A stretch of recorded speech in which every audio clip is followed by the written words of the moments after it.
ቆዳችሁ እያረጀ ያለው በእድሜያችሁ ምክንያት ሳይሆን በየቀኑ በገዛ እጃችሁ በምትፈጽሟቸው 4 ቁልፍ ስህተቶች ምክንያት ነው። በተለይ የመጀመሪያውና ቁጥር 1 የቆዳ ጠላት አሁኑኑ በምግብ ጠረጴዛችሁ ላይ ተቀምጦም ይገኛል። ብዙዎቻችን ፊታችን ላይ መጨማደድ ሲመጣ የምንሮጠው ውድ የኮላጅን ክሬሞችን ለመግዛት ነው። ነገር ግን ሳናውቀው በየቀኑ ቆዳችንን እንደ መቀስ የሚቆራርጥ መርዝ ወደ ሆዳችን እናስገባለን። ለመሆኑ ይህ በምግብ ውስጥ ተደብቆ የቆዳችንን ስፕሪንግ የሚሰባብረው ጠላት ምንድን ነው? ውድ ክሬሞችስ ለምን ይህንን መፍታት አቃታቸው? እስከ ቪዲዮ መጨረሻ አብራችሁኝ ከቆያችሁ የቆዳ ሐኪሞች ለራሳቸው የሚጠቀሙበትን ሳይንሳዊ ፎርሙላም አጋራችኋለሁ። በመጀመሪያ ግን አብዛኞቻችን የተሸወድንበትን ትልቁን ውሸት ልንገራችሁ። የኮስሞቲክስ ኢንዱስትሪ በየዓመቱ ከ500 ቢሊዮን ዶላር በላይ የሚያንቀሳቅስ ግዙፍ የገንዘብ ማሽን ነው። እነዚህ ኩባንያዎች ኮላጅን ክሬም የሚባለውን ነገር በቀጥታ ወደ ቆዳችሁ ዘልቆ በመግባት የተበላሸውን ቆዳ ይገነባል ብለው ይሸጡላችኋል። ይሄ ግን የዘመናችን ትልቁ የኮስሞቲክስ ማታለል ነው። ለምን መሰላችሁ? ኩባንያዎቹ የሚሸጡላችሁ ክሬም ብቻ ሳይሆን ተስፋም ጭምር ነው። ሳይንሳዊ የሚመስሉ ከባድ ቃላት እየተጠቀሙ የማይቻልን ነገር እንደሚቻል አድርገው ያሳምኑናል። ነገሩን በደንብ እንድትረዱት እስቲ አንድ የእግር ኳስ መረብና አንድ ትልቅ ኳስ በአይነ ህሌናችሁ ሳሉ። መረቡ የእናንተ የቆዳ ቀዳዳ ሲሆን፣ ኳሱ ደግሞ በክሬሙ ውስጥ ያለው የኮላጅን ሞለኪውል ነው። ኮላጅን በተፈጥሮው እጅግ በጣም ግዙፍ የሆነ ፕሮቲን ነው።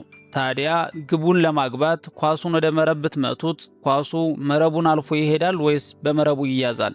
በእርግጥ በመረቡ ተይዞ ይቀራል እንደምትሉኝ አልጠራጠርም እንጂ መረቡን ሰንጥቆ ያልፋል እንደማትሉ አምናለሁ። የቆዳችሁ ቀዳዳዎች ልክ እንደዛ የግብ መረብ እጅግ በጣም ትናንሽ ናቸው። በክሬሙ ውስጥ ያለው ኮላጅን ደግሞ እንደ ኳስ ግዙፍ ነው። የፈለገውን ያህል ኳሱን በመረብ ላይ ብታሹት ኳሱ መረቡ ውስጥ ገብቶ የመረብ አካል ሊሆን እንደማይችለው ሁሉ የኮላጅን ክሬምም ልክ እንደዚሁ ነው። ቆዳችሁ ላይ ተቀብቶ ተንጠልጥሎ ይቀራል እንጂ ዘልቆ ገብቶ የተበላሸውን የፊት ገጽታ ሊጠግን እንደማይችል ልታውቁ ይገባል። መፍትሄውም ከውጭ ኮላጅን መቀባት ሳይሆን ሰውነታችሁ ከውስጥ የራሱን ኮላጅን እንዲያመርት የሚያደርገውን እውነተኛ ሳይንሳዊ መንገድም መከተል ነው። እነዚህ ትልልቅ ኩባንያዎች የሚጠቀሙት ትልቁ ማታለል ጊዜያዊ ለስላሳነትን እንደ ዘላቂ መፍትሄ አድርገው ማቅረባቸው ነው። ክሬሙ ቆዳችሁ ላይ ሲቀመጥ እርጥበት ስለሚሰጠው ለጊዜው የተወለወለና ያማረ ይመስላል። ነገር ግን ጠዋት ፊታችሁን ስትታጠቡ ያ የገነባችሁት የመሰላችሁ ውበት አብሮ ታጥቦ ይወርዳል። ታዲያ ቆዳችሁን የሚያስረጀው እውነተኛ ጠላት ማን ነው? ነገሩን በግልጽ ለመረዳት ፊታችሁ ላይ ያለውን ቆዳ ልክ እንደ አንድ ዘመናዊ ውድ ፍራሽ አድርጋችሁ አስቡት። ያ ፍራሽ ውጫዊ ልብስ የናንተ የላይኛው ቆዳ ሲሆን፣ በፍራሹ ውስጥ ያለው ስፕሪንግ ደግሞ በቆዳችሁ ስር ያሉትን ኮላጅንና ኢላስቲን የተባሉ ፕሮቲኖች ናቸው። ነገር ግን የፍራሹ ስፕሪንጎች ከጊዜ ብዛት ዝገት ሲበላቸውና ሲሰባበሩ ምን ይፈጠራል? ፍራሹ አንድ ቦታ ላይ ጎድጎድ ብሎ ይቀራል። ፊታችሁ ላይ የሚወጣው ያ መስመርና መጨማደድም ልክ እንደዛ የተሰበረ ስፕሪንግ ማለት ነው። ታዲያ ይህንን ስፕሪንግ የሚሰብረው ማን ነው? አብዛኛው ሰው እድሜ ነው ብሎ ያስባል።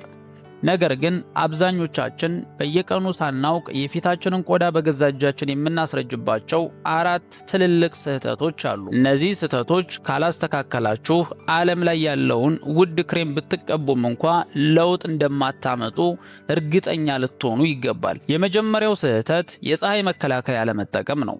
ብዙዎቻችን እኔኮ ፀሐይ ላይ አልወጣም፣ ቢሮ ውስጥ ነኝ ወይም ዛሬ ደመና ነው፣ ፀሐይ የለም በማለት የፀሐይ መከላከያ አንቀባም። ነገር ግን ቅድም እንዳልኳችሁ ቆዳን የሚያስረጀው የዩቪ ጨረር የመኪና መስታወት ወይም የቢሮ መስኮትን አልፎ ይገባል። በደመና ቀንም ቢሆን እስከ 80% የሚሆነው የፀሐይ ጨረር መሬት ላይ ይደርሳል። የፀሐይ መከላከያ ለመቀባት ማለት ያለ ጋሻ ለጦርነት እንደመሰለፍ አድርጋችሁ አስቡት። ሁለተኛው ስህተት ፊትን በከፍተኛ ሙቅ ውሃ መታጠብ ነው። በብርድ ሰዓት ፊትን በሙቅ ውሃ መታጠብ ደስ የሚል ስሜት ይሰጣል። ነገር ግን ሳይንሱ ሲታይ እጅግ አደገኛ ነው። እስቲ በቅባት የተጨማለቀን ድስት በሙቅ ውሃ ስታጥቡት ምን እንደሚሆን አስቡት። ሙቅ ውሃው ቅባቱን አስለቅቆ ድስቱን ያደርቀዋል። የፊታችሁ ቆዳም በተፈጥሮው ስትራተም ኮርኒየም የሚባል እጅግ ጠቃሚ የሆነ የመከላከያ የቅባት ሽፋን አለው። ፊታችሁን በሙቅ ውሃ ስትታጠቡ ይህንን ወሳኝ ሽፋን ታስለቅቁታላችሁ። ከዚያስ ቆዳችሁ ልክ እንደ በረሃ መሬት ይደርቃል፣ ይሰነጠቃል፣ ለመጨማደድም እጅግ የተጋለጠ ይሆናል። ሶስተኛው ስህተት የስኳር መብዛት ነው። ይህ ማለት ጣፋጭ ነገር ፈጽሞ አትብሉ ማለት አይደለም። በአንድ ወቅት በበላችሁት ኬክ ምክንያት ፊታችሁ ወዲያውኑ አያረጅም። ጉዳዩ የዕለት ተዕለት ልምድ ሲሆን እንጂ።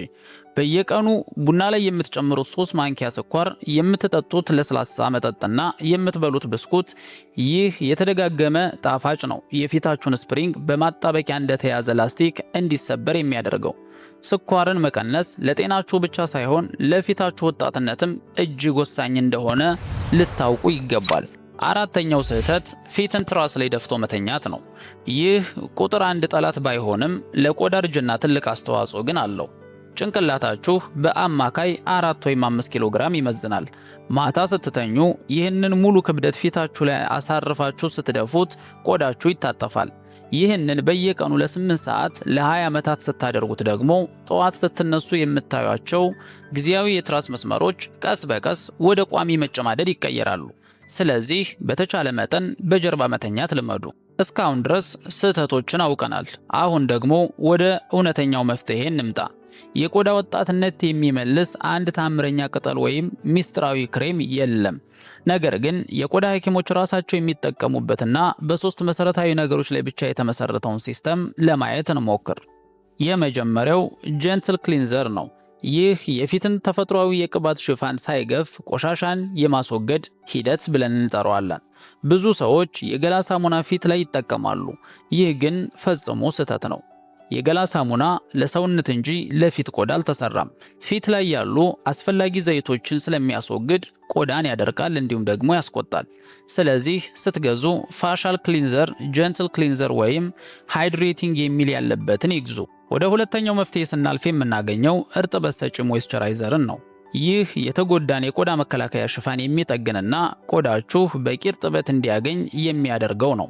ቆዳ እንዳይደርቅ፣ እንዳይሻክርና ሁሌም ለስላሳ ሆኖ እንዲቆይ ይረዳል። እነዚህንም ለማግኘት በአቅራቢያችሁ ወደሚገኙ ሱፐርማርኬቶች ወይም ደግሞ ፋርማሲዎች በመሄድ በአማራጭ የሚገኙ የሞይስቸራይዘር ምርቶች አሉ። እነሱን በማማከር መጠቀም ትችላላችሁ። በሶስተኝነት የምናገኘው የፀሐይ መከላከያ ነው። ይህ ቆዳን ከተጨማሪ ጉዳት የሚከላከል የፊት ጋሻ ነው። ቆዳ ፈጥኖ እንዳያረጅ፣ እንዳይጠቁርና የኮላጅን ስፕሪንጎቻችሁ እንዳይቆራረጡ ይጠብቃል። ታዲያ እነዚህን እንዴት ነው የምንጠቀመው? ጠዋት ስትነሱ የመጀመሪያው በክሊንዘር ፊታችሁን ታጠቡ። ሁለተኛ ፊታችሁ ሳይደርቅ ሞይስቸራይዘር ተቀቡ። በመጨረሻም የፀሐይ መከላከያ ወይም ደግሞ ሰንስክሪን ተቀቡ። ይህ ለውበት ብቻ ሳይሆን ለቆዳ ጤና እጅግ አስፈላጊ እርምጃ ነው። ማታ ደግሞ በፊታችሁ ላይ ሰፍረው የዋሉ የቀኑን ቆሻሻ በክሊንዘር ታጠቡ። ሁለተኛው ሞይስቸራይዘር ተቀቡ። ይህ ቆዳችሁ ሌሊቱን ሙሉ ራሱን እንዲያድስና እንዲያገግም ይረዳዋል። ነገር ግን ለውጥ ለማየት ትዕግስት ያስፈልጋል። ቆዳ ራሱን ለመቀየር ቢያንስ 28 ቀናቶች ይፈልጋል። ስለዚህ በአንድ ቀን ታምር እንደምታዩ አትጠብቁ። ይህንን ሲስተም በየቀኑ በመተግበር የቆዳችሁን ጤናና ወጣትነት በዘላቂነት መጠበቅ ትችላላችሁ። ለዛሬ ያዘጋጀውላችሁ ይህንን ይመስል ነበር። ቪዲዮን ከወደዳችሁት ላይክ በማድረግ ለወዳጆቻችሁ ሼርም አድርጉ። ጤና 360 ሁልጊዜም እንደሚለው አስቀድሞ ማወቅ ቆይቶ ከመታከም ይበልጣል። መረጃው ጠቃሚ ሆኖ ካገኛችሁት ላይክ እና ሼር በማድረግ የጤና አምባሳደር ይሁኑ። በቀጣይ ቪዲዮ እስክንገናኝ ቸር ያቆየን።